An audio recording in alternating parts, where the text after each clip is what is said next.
freshman year, I was a huge procrastinator. In college, it works very differently. Oh, I have free time. What do I do? You check social media, you check messages, oh, you check your calendar, you check what assignments there are. Nah, after you check all that, the 30 minutes already passed. Time management. This is one of the very important lessons I learned throughout freshman year and will continue to learn in my future life. I definitely wouldn't say I'm a master of time management, but through trials and errors, I've definitely learned a few methods and principles that can help freshmen as you guys enter a new journey. So during my freshman year, I was a huge procrastinator. I would start working on my assignments when it's super close to their due dates, sometimes even like hours before they're due. I didn't use a calendar, I didn't have a to-do list.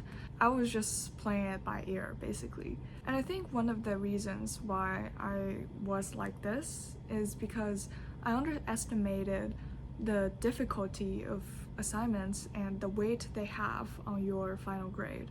And I also was not used to how our free time is scattered throughout the day instead of having a regular chunk of time every day for you to work on your assignments, like back in high school. Because in high school, the way it works is you get up, go to school, take classes, get out of the school, and then you just do your homework. But in college, you may have classes starting very late in the afternoon, or you may have classes scattered throughout the day, which leaves free time in between to complete your assignments. So it works very differently. And this is why time management skill is very important in college, because no one is there to tell you what to do during your free time. It's all yours. You may have 30 minutes of free time and you can choose whether to hang out with your friends or work on your assignment. However, this freedom can cost you a lot. Some people may not know how to utilize this freedom wisely, like me back in freshman year. So here's some advice and tips from me to help you start managing your time better. First, once school starts, read the syllabus again when they're out and mark the deadlines of the assignments in your calendar or Google Doc or Google Sheets, whatever, but I recommend the calendar the most.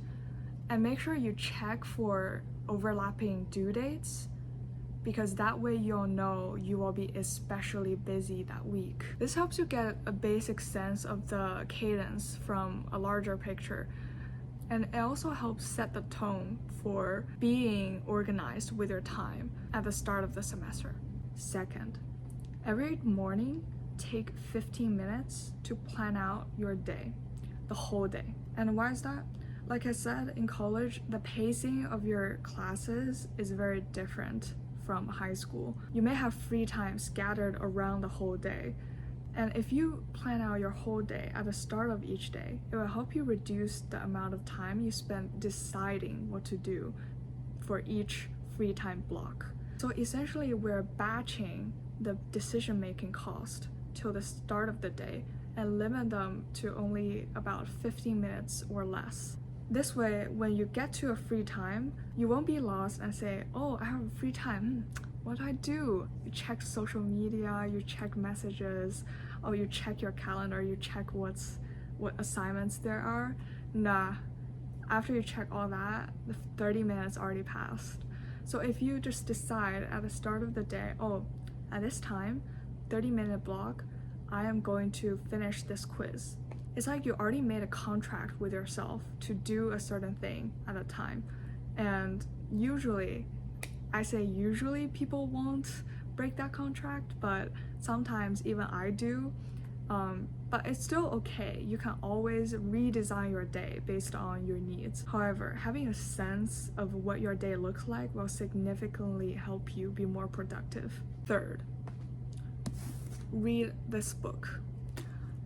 A lot of the time management tips and methods I learned is through reading this book. As you can see, I have a lot of stickers. So this book has about 90 tactics you can use to make your day more productive and manage your time wisely.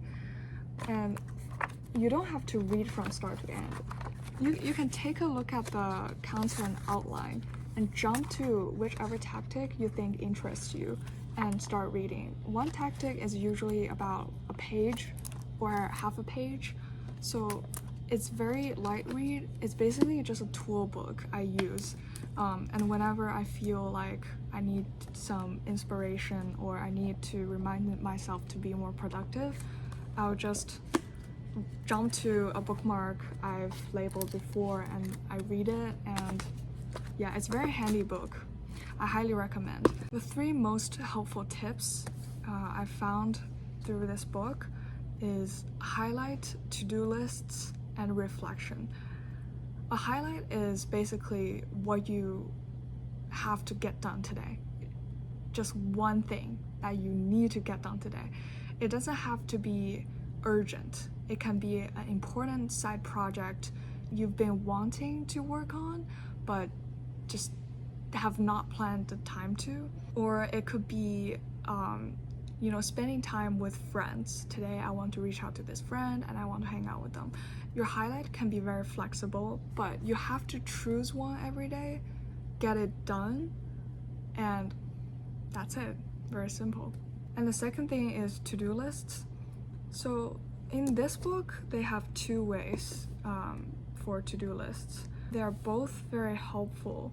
However, I think as long as you're flexible with your to-do lists and you pick at least 3 most important things to get done today, I think you'll be fine.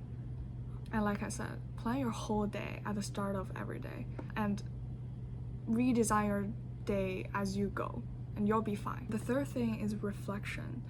So if you're going to start practicing time management, doing daily reflection will help you have an experimental mindset towards the tactics and also get a sense of which ones suit you and which ones don't. But anyways, overall, I highly recommend reading this book. Just treat it as a tool where you can just put it on your desk, and whenever you feel like you want to get productive, you just open it up. You can just open a random page and start reading and learning about productivity.